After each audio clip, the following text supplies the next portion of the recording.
Hello बच्चों, आप सभी को मेरे YouTube channel Ritesh chemistry classes पर फिर से स्वागत है बच्चों। पिछले वीडियो में हम लोग जो लेक्चर 4D था, है ना, लेक्चर 4D था, तो उसमें हम लोग हेलो एल्केन के जो न्यूक्लियोफिलिक सब्स्टिट्यूशन रिएक्शन होते थे ना, उसके 2-3 रिएक्शन देखे थे। क्या देखे थे बच्चों हम लोग? कैसे हम लोग कन्वर्ट कर पाएंगे हेलो एल्केन टू अल्कोहल, कैसे कन्वर्ट कर पाएंगे हेलो एल्केन से अल्काइन, कैसे कन्वर्ट कर पाएंगे हेलो एल्केन से जो एम्बिडेंट न्यूक्लियोफाइल के साथ रिएक्शन होता था तो उसमें साइनाइड बनता था, आइसोसाइनाइड बनता था। तो ये सब सारे रिएक्शन हम लोग वो पिछली वाले वीडियो में हम लोग देखे थे, ठीक है। और उसी न्यूक्लियोफिलिक सब्स्टिट्यूशन रिएक्शन में एक और रिएक्शन है बच्चों, जिसमें आज सीख पाएंगे आप लोग कि हम हेलो एल्केन से ईथर कैसे बना पाएंगे। देखिए, बहुत ही इंपॉर्टेंट रिएक्शन आपको बता रहे हैं अभी, हेलो एल्केन से ईथर कैसे बना पाएंगे, ठीक है। तो आज जो हम लोग वीडियो स्टार्ट करने वाले हैं वो है उसका जो नाम हम लोग दे रहे हैं लेक्चर 4E, है ना। पिछला वीडियो लेक्चर 4D था, ये लेक्चर हो जाएगा 4E का, ठीक है। और इसमें हम लोग रिएक्शन 4 पढ़ेंगे। हम लोग रिएक्शन 4 क्या कन्वर्ट करेंगे बच्चों? यहाँ पर convert haloalkane to ether, है ना। ईथर समझते हैं आप लोग। ईथर का फॉर्मूला क्या होता है? ROR dash. देखो बच्चों, अगर ये ईथर जो है ना ऑक्सीजन के दोनों तरफ अल्काइल होता है, अगर ये दोनों अल्काइल जो है ना अगर सेम टाइप का होगा तो वो हो जाएगा सिमेट्रिकल ईथर, ठीक है। और ये दोनों अल्काइल जो R है यहाँ R डैश है, ये दोनों अल्काइल अगर अलग अलग टाइप का होगा, अलग अलग अल्काइल होगा तो उसको बोल देंगे अनसिमेट्रिकल ईथर। मतलब ईथर का भी दो पार्ट हो गया, एक symmetrical ether and unsymmetrical ether. Symmetrical ether किसे बोल पाएंगे बच्चों? जिसमें ऑक्सीजन के दोनों तरफ अल्काइल क्या हो, सेम हो। और जो ऑक्सीजन के दोनों तरफ अल्काइल अगर अलग अलग होता है तो उसको क्या बोलते हैं हम लोग बच्चों? अनसिमेट्रिकल ईथर, ठीक है। तो ये जो रिएक्शन हम लोग आज पढ़ने वाले हैं जिसका नाम है विलियमसन सिंथेसिस ऑफ ईथर, इस रिएक्शन का नाम हो गया विलियमसन सिंथेसिस। कुछ बच्चों आप लोगों को कुछ डिस्टर्ब हो रहा होगा कुछ साउंड से, ठीक है, तो इसके लिए सॉरी बोल रहे हैं। लेकिन अभी आप कंटिन्यू करें इस वीडियो को, जरा देखें आप इसको। तो हम लोग कौन से रिएक्शन को पढ़ेंगे बच्चों? Williamson synthesis of ether. इस रिएक्शन में क्या होता है? इस रिएक्शन में it is a reaction in which only 1 degree और 2 डिग्री अल्काइल हैलाइड, सिर्फ क्या 1 डिग्री और 2 डिग्री अल्काइल हैलाइड। इसमें 3 डिग्री अल्काइल हैलाइड हम लोग नहीं लिए बच्चों। क्या होता है 3 डिग्री में, वो हम आगे बात करेंगे हम लोग। ओनली 1 डिग्री और 2 degree alkyl halide reacts with sodium और पोटेशियम एल्कोक्साइड, बताएंगे एल्कोक्साइड क्या है, या सोडियम और पोटेशियम फिनॉक्साइड, ठीक है। इन प्रेजेंस ऑफ हीट, थोड़ा हीट देते हैं हम लोग।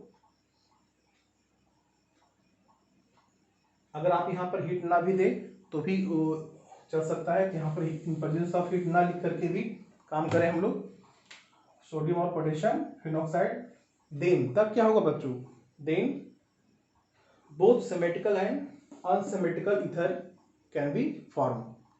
अभी हम सिमेट्रिकल और अनसिमेट्रिकल की बात किए हम लोग, तो ये सिमेट्रिकल ईथर यहाँ पर है, दोनों आर सेम रहेगा तो सिमेट्रिकल, दोनों आर अलग अलग रहेगा तो अनसिमेट्रिकल ईथर हो जाएगा। तो both symmetrical and unsymmetrical ether can be form followed by SN2 reaction, ठीक है। तो इस तरह से हम हेलो एल्केन से क्या बना पाएंगे? ईथर बना पाएंगे। अब रिएक्शन इसका देखेंगे बच्चों, इसका रीजेंट देखेंगे हम लोग।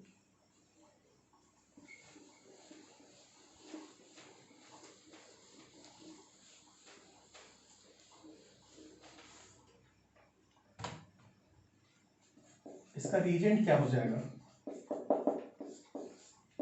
RO माइनस Na+, ठीक है। आप Na+ की जगह पे बच्चों K+ ले सकते हैं और इसका नाम हो जाएगा सोडियम एल्कोक्साइड। सोडियम एल्कोक्साइड, अगर मिथाइल हुआ तो मिथोक्साइड, इथाइल हुआ तो क्या हो जाएगा? इथोक्साइड, प्रोपाइल हुआ तो प्रोपोक्साइड, है ना। इस तरह से सोडियम एल्कोक्साइड नाम होगा। या आप ले सकते हैं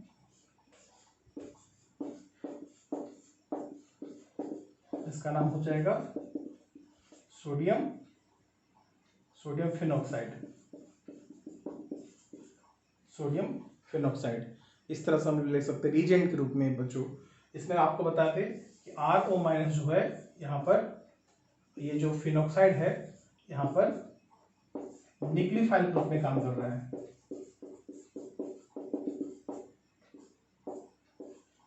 क्या कर रहा है बच्चों? वो न्यूक्लियोफाइल ग्रुप में काम कर रहा है। क्या करेगा न्यूक्लियोफाइल? जब हेलोल्किन में जाएगा तो वहां से हेलोजन को हटा देगा और यही वाला पार्ट RO माइनस और फिनॉक्साइड आयन वहां पर जाके बैठ जाएगा, जिससे कि ईथर बन जाएगा। ठीक है, सिमेट्रिकल या अनसिमेट्रिकल। इस रिएक्शन का सबसे अच्छा एडवांटेज ये है बच्चों कि इसमें दोनों तरह के ईथर बना सकते हैं आप लोग, सिमेट्रिकल और अनसिमेट्रिकल। रिएक्शन देख लीजिए।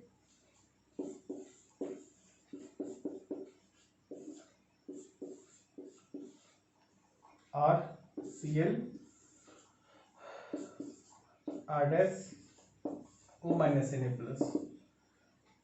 यहाँ पर समझना बच्चों कि जो हेलोल्किन लिए है ना, जो हेलोल्किन में जो जो सबस्ट्रेट है उसका जो R होगा ना, R क्या होगा? 1 डिग्री 2 डिग्री अल्काइल होगा। अच्छा, क्या नहीं होगा वो भी समझ लीजिए। 3 डिग्री अल्काइल या फिनॉक्साइड, फिनाइल, ये दोनों नहीं होगा। सिर्फ क्या हो सकता है बच्चों? 1 डिग्री और 2 डिग्री अल्काइल हो सकता है एज ए सबस्ट्रेट ग्रुप में। सबस्ट्रेट में जो अल्काइल होगा वो सिर्फ 1 डिग्री 2 डिग्री होगा, और 3 डिग्री अल्काइल नहीं ले सकते हैं आप, या फिनाइल नहीं ले सकते हैं आप लोग। इससे आपको ईथर नहीं बन पाएगा बच्चों। तो क्या होगा आगे आपको बताएंगे रिएक्शन। लेकिन रीजेंट में देखिए R डैश, R डैश क्या होगा बच्चों? यहाँ पर R डैश के रूप में आप कुछ भी ले सकते हैं यहाँ पर, 1 degree 2 degree 3 degree alkyl, phenyl, यहाँ पर कुछ भी लिया जा सकता है। और इस R डैश में कोई रिस्ट्रिक्शन नहीं है, आप कुछ भी ले लेंगे आप तो यहाँ पर ईथर बन पाएगा। ठीक है, तो क्या होगा कि ये RO माइनस में ये जो O माइनस है ये बैक साइड से जाएगा। अच्छा, बैक साइड से क्यों बोल रहे हैं बच्चों हम लोग? क्योंकि हम यहाँ SN2 रिएक्शन फॉलो करवाएंगे, और SN2 में क्या होता है? हमेशा बैक साइड से अटैकिंग होता है न्यूक्लियोफाइल का बच्चों। ठीक है, तो बैक साइड से जब हम लोग जाएंगे तो यहाँ पर ईथर बन पाएगा। कैसे हो पाएगा? देखो, सबसे पहले इसको लिख लीजिए R डैश O। देखिए R डैश O लिख दिए, और ये O किसके साथ जुड़ गया? इस R के साथ। ठीक है, ये R के साथ जुड़ गया, और यहाँ से Cl क्या हो जाएगा? निकल जाएगा, और यहाँ से Na प्लस के साथ जाकर उस NaCl बना देगा। ठीक है, तो यहाँ पर इस तरह से बन पाएगा ये सिमेट्रिकल और अनसिमेट्रिकल ईथर, इस तरह से बन पाएगा बच्चों। ठीक है, अगर ये दोनों R सेम हुआ तो ये सिमेट्रिकल बन जाएगा, ये दोनों R अगर अलग अलग टाइप का हुआ तो फिर क्या हो जाएगा? अनसिमेट्रिकल ईथर बन जाएगा। ठीक है, कंडीशन समझ में आ गया बच्चों, कहाँ पर क्या लेना, कौन सा अल्काइल में क्या लेना है। यहाँ पर सिर्फ 1 डिग्री 2 डिग्री अल्काइल लेना है, 3 डिग्री अल्काइल या फिनाइल नहीं लेना है। बस इस R डैश में आप कुछ भी ले सकते हैं, 1 डिग्री 2 डिग्री 3 डिग्री अल्काइल या फिनाइल, कुछ भी ले सकते हैं हम लोग। ठीक है, तो यहाँ पे SN2 रिएक्शन को फॉलो करना है, ये SN2 रिएक्शन चल रहा है बच्चों। ठीक है, अब इसका हम कुछ रिएक्शन देख लेंगे बच्चों।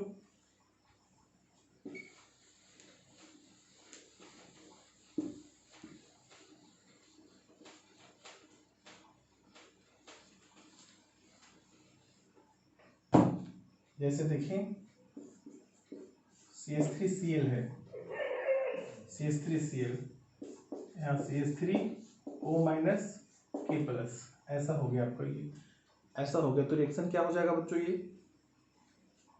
ये बैक साइड से आएगा, Cl को हटाएगा, और क्या बन जाएगा? CH3O CH3। देखिए क्या बन गया, ये हो गया सिमेट्रिकल। इसको क्या बोल पाएंगे बच्चों? सिमेट्रिकल ईथर, क्योंकि दोनों अल्काइल क्या था? सेम हो गया ना। ठीक है, और दूसरा भी एग्जांपल देख सकते हैं हम लोग। इस दूसरे एग्जांपल में बच्चों हम लोग आपको कुछ समझाना चाहेंगे, तो जरा कोशिश करिए आप लोग समझने की। यहाँ पर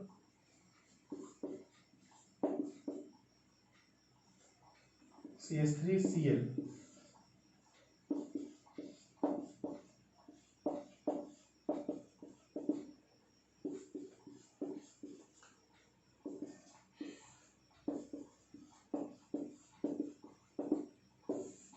इन दोनों रिएक्शन को देखो बच्चों आप लोग, जब यहाँ पर रिएक्शन करवाएंगे तो ये बैक साइड से आएगा, ठीक है, और क्या बना देगा CH3 CH2O CH3।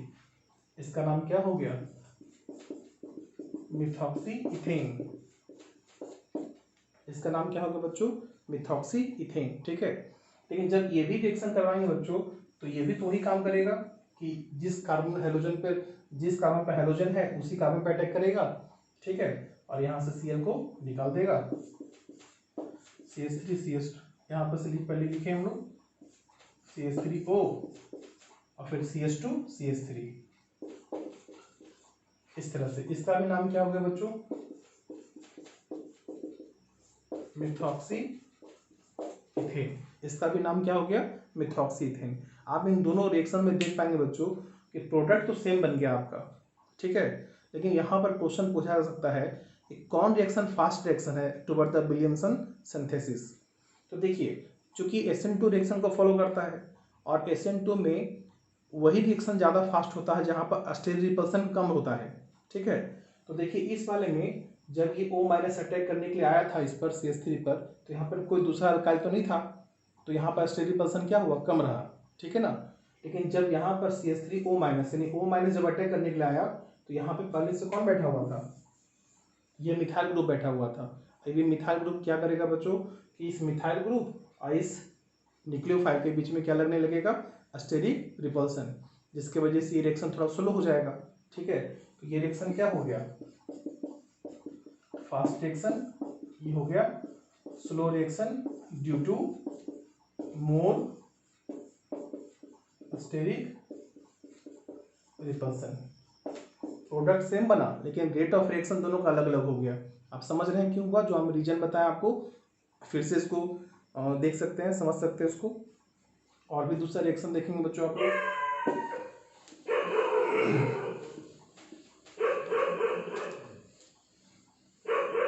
आज कुछ डिस्टर्बेंस हो रहा बच्चों, इसके लिए सॉरी, लेकिन ये कंटिन्यू करेंगे हम लोग वीडियो, और थोड़ा वीडियो पे ध्यान दें आप लोग।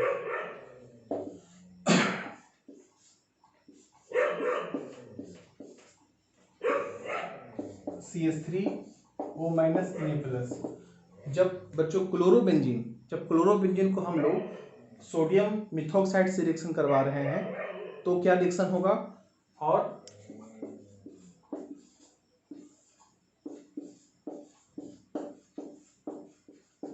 जब क्लोरोमीथेन को हम लोग सोडियम फिनॉक्साइड से रिएक्शन करवा रहे हैं तो क्या रिएक्शन होगा, दोनों को समझना बच्चों आप लोग को। ये दोनों एक ही रिएक्शन टाइप का है जो समझाना चाह रहे हैं आपको।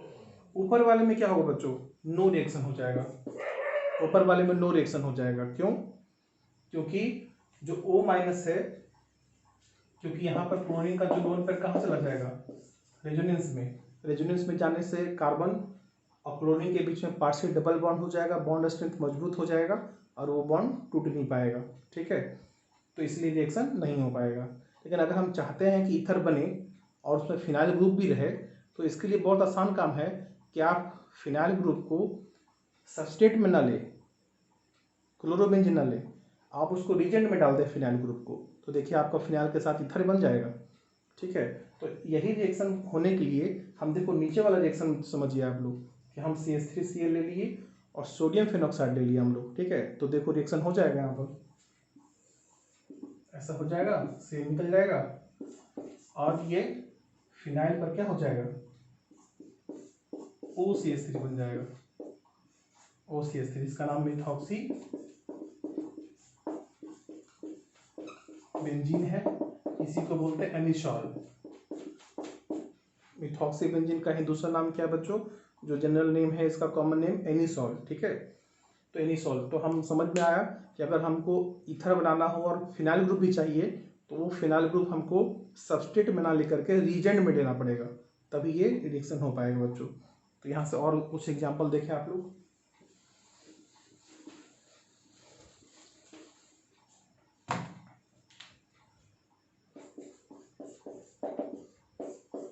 एक नोट आपको बता रहे बच्चों, 3 डिग्री अल्काइल हैलाइड हुआ तो क्या होगा, जब 3 डिग्री अल्काइल हैलाइड होगा, अभी बोले थे क्या कि 3 डिग्री अल्काइल हैलाइड को नहीं लेना है यहाँ पर, लेकिन अगर ये रिएक्शन हो गया 3 डिग्री अल्काइल आ गया तो वहाँ पर जो है वो ईथर नहीं बना पाएगा, वो एल्कीन बना देगा, alkene, by the elimination reaction, alkene बना देगा बाय द एलिमिनेशन रिएक्शन। और जो न्यूक्लियोफाइल था पहले RO माइनस Na+, तो RO माइनस जो वहाँ पर बेस ग्रुप में काम करने लगेगा, ठीक है, क्योंकि जब RO माइनस जब जाएगा 3D के अल्काइल हाइड में तो वहाँ पर बहुत ज़्यादा स्टेट रिपल्सन लगेगा, ठीक है, जिसकी वजह से ये SN2 रिएक्शन को फॉलो नहीं करेगा बच्चों, और ये एलिमिनेशन रिएक्शन को फॉलो करते हुए एल्कीन बनाने का काम करेगा। कैसे बनेगा एल्कीन, जरा इसको समझ लीजिए आप लोग।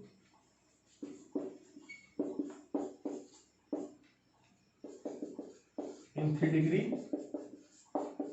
अल्काइल हैलाइड, इन 3 डिग्री अल्काइल हैलाइड, इसमें समझिए बच्चों आप लोग।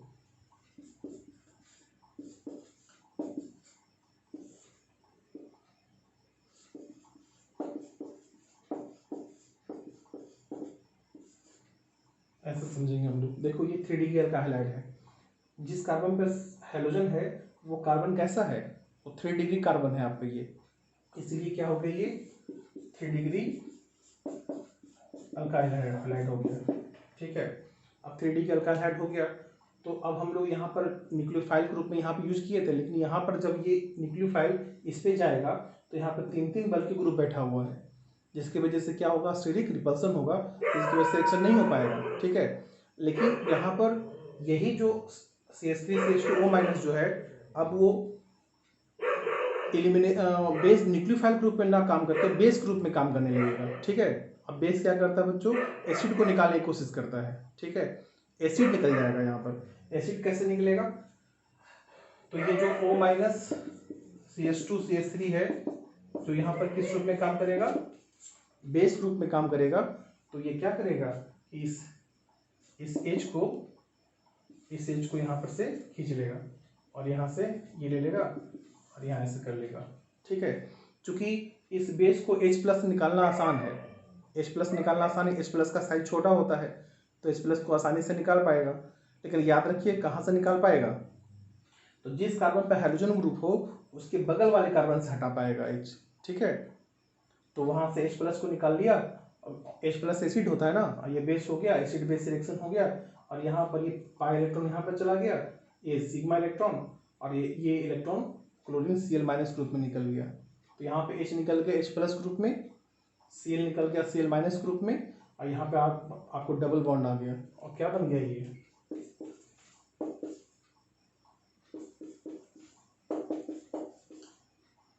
देखो बच्चों,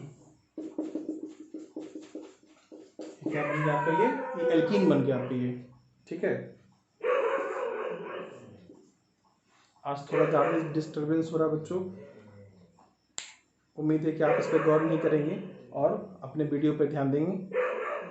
एल्कीन बन गया, लेकिन अगर चाहते हैं बच्चों कि हमारे ईथर भी बने और उसमें 3 डिग्री अल्काइल भी आ जाए, है ना, ईथर बने और 3 डिग्री अल्काइल भी आ जाए, तो फिर ये काम तो नहीं कर सकते हैं, क्योंकि अगर 3 डिग्री अल्काइल लीजिएगा वो तो एल्कीन बना देगा। इसीलिए ये 3 डिग्री अल्काइल आप सब्सट्रेट बना लेकर के आप कहाँ ले लें इसे, आप इसको रीजेंट में ले लीजिए, है ना, तो आपका जो है कि आपका ईथर बन जाएगा, उसमें 3 डिग्री अल्काइल भी आ जाएगा। जरा देखिए कैसे काम कर पाएंगे।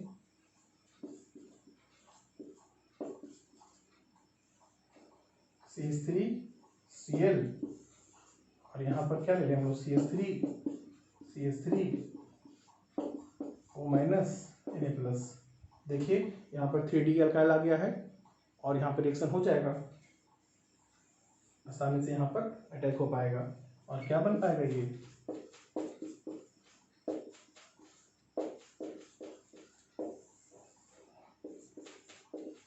ईथर हो गया। तो जब भी आपको 3 डिग्री अल्काइल लाना हो ईथर में, तो 3 डिग्री जो अल्काइल है ना, वो हमेशा आपको कहाँ रखना चाहिए, वो रीजेंट में रखना चाहिए, ठीक है। तो आपका जो है कि आपका ईथर बन जाएगा और 3 डिग्री अल्काइल भी आ जाएगा, ठीक है बच्चों। तो इस तरह से हम लोग समझ पाए। तो आप ये देख पाए होंगे कि SN2 में जो रिएक्टिविटी होता है अल्काइल हाइड का, ज़्यादा कौन रिएक्टिव होता था, 1 डिग्री अल्काइल हाइड, उससे कम 2 डिग्री अल्काइल हाइड, और सबसे कम 3 डिग्री अल्काइल हाइड, ठीक है ना। तो जब भी आपको रिएक्टिविटी पूछा जाए अल्काइल हाइड का टुवर्ड द विलियमसन सिंथेसिस, तो आपको बताना चाहिए बच्चों क्या, कि सबसे ज़्यादा रिएक्टिव कौन होगा, 3 डिग्री अल्काइल हाइड, नहीं है सॉरी 1 डिग्री अल्काइल हाइड, उससे कम होगा 2 डिग्री अल्काइल हाइड, और उससे भी कम क्या हो जाएगा बच्चों, 3 डिग्री अल्काइल हाइड। क्योंकि 3D के अल्काइल हैलाइड जो है ना वो तो विलियमसन सिंथेसिस को तो फॉलो नहीं करता है, वो ईथर नहीं बना पाता है, वो एल्कीन बना देता है। तो विलियमसन सिंथेसिस का दो बहुत ही डिसएडवांटेज है बच्चों, इसको समझ लीजिए। दो डिसएडवांटेज क्या है आपका विलियमसन सिंथेसिस का। पहला कि 3D की अल्काइल हैलाइड जो है विलियमसन सिंथेसिस को फॉलो नहीं करता है और ईथर नहीं बना पाता, पहला डिसएडवांटेज तो ये है, ठीक है। और दूसरा डिसएडवांटेज क्या है बच्चों कि जो क्लोरोबेंजीन है वो अंडरगो विलियमसन सिंथेसिस नहीं जाता है, और ये दो डिफेक्ट है आपका, ठीक है। तो कुछ रिएक्शन हम लोग विलियमसन सिंथेसिस का एक बार फिर से कर लें आपके रिवीजन के लिए, और हम लोग फिर अगले रिएक्शन में जाएंगे बच्चों।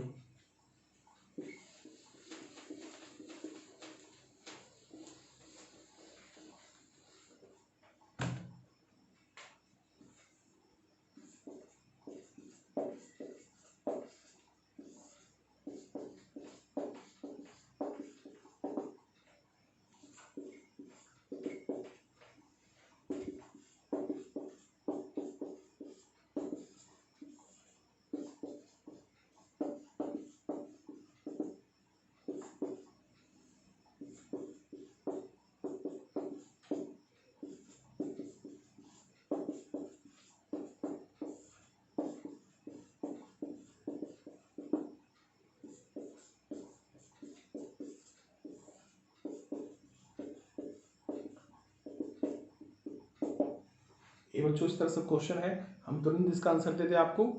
यहाँ पे अटैक करेगा और क्या हो जाएगा, CH3 SN2 रिएक्शन को फॉलो करते हुए CH3O CH2CH3, नाम है मिथॉक्सी इथेन, है ना।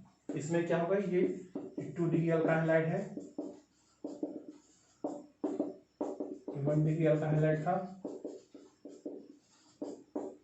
3 डिग्री अल्काइल हैलाइड है। यहाँ पे क्या हो जाएगा, ये आएगा, यहाँ पे अटैक करेगा CH3O, इस तरह से बन जाएगा। इसमें क्या होगा बच्चों, 3 डिग्री अल्काइल हैलाइड में तो एल्कीन बन जाएगा, CH3 डबल बॉन्ड CH2, देखिए एल्कीन बन गया आपका ये। और इसमें क्या हो पाएगा, नो रिएक्शन, क्योंकि क्लोरीन का लोन पेयर कहाँ चला जाएगा, अंडरगो रेजोनेंस, ठीक है।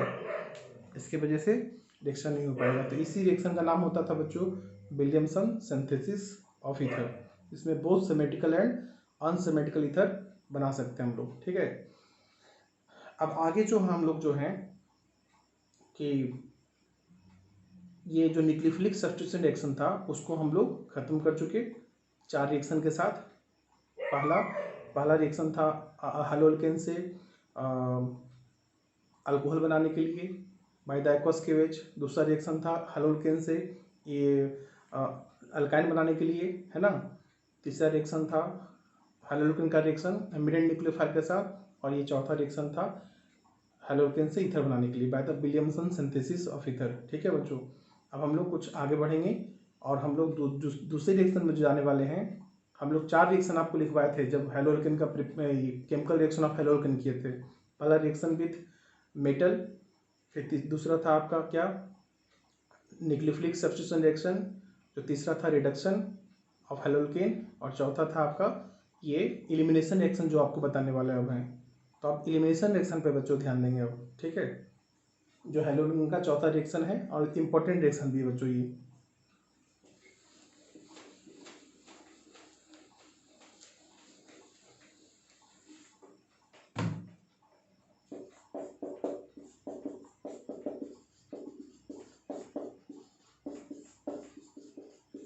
एलिमिनेशन रिएक्शन, इस रिएक्शन में क्या होगा बच्चों कि एलिमिनेशन, जैसा कि नाम ही से लग रहा है एलिमिनेशन रिएक्शन ऑफ हेलोल्केन भी बोलते हैं यहाँ पर।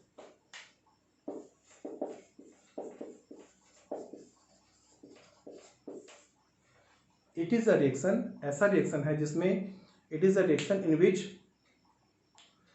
इन विच जिसमें कि HX का मतलब HCl HBr HI, ये हम लोग सबस्ट्रेट से फ्रॉम सबस्ट्रेट मतलब फ्रॉम अल्काइल हैलाइड से क्या कर देंगे, रिमूव करवा लेंगे, ठीक है। जहाँ रिएक्शन देखें आप लोग, ये it is the elimination reaction in which elimination reaction of haloalkane in which HX, HCl, HBr, HI removed from haloalkane by beta elimination.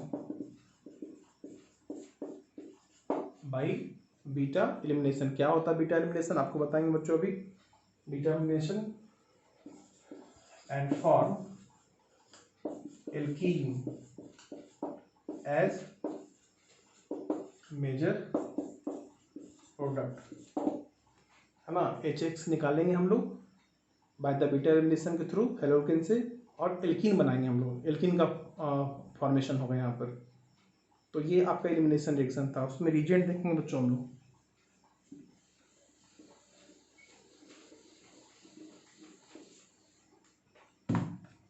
इसका हम लोग रिएजेंट देखें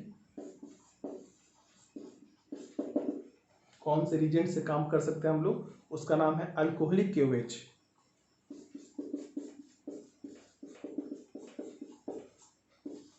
या हम लोग ऐसे लिख सकते हैं हम लोग इसको KOH C2H5OH. कहने का मतलब ये है बच्चों कि KOH को हम लोग अल्कोहल में डाल कर रखें, इथेनॉल में डाल कर रखें हम लोग, तो उसका नाम क्या हो गया अल्कोहलिक KOH. ठीक है. और क्या बोल पाएंगे इसको हम लोग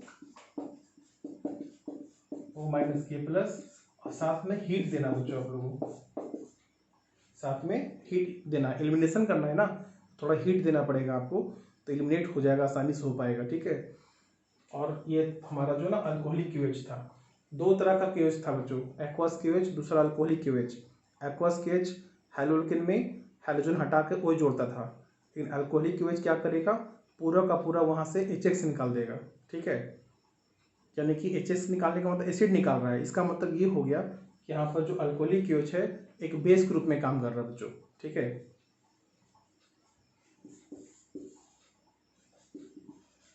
रिएक्शन क्या है इसका, क्या होगा रिएक्शन इसका देख लीजिए.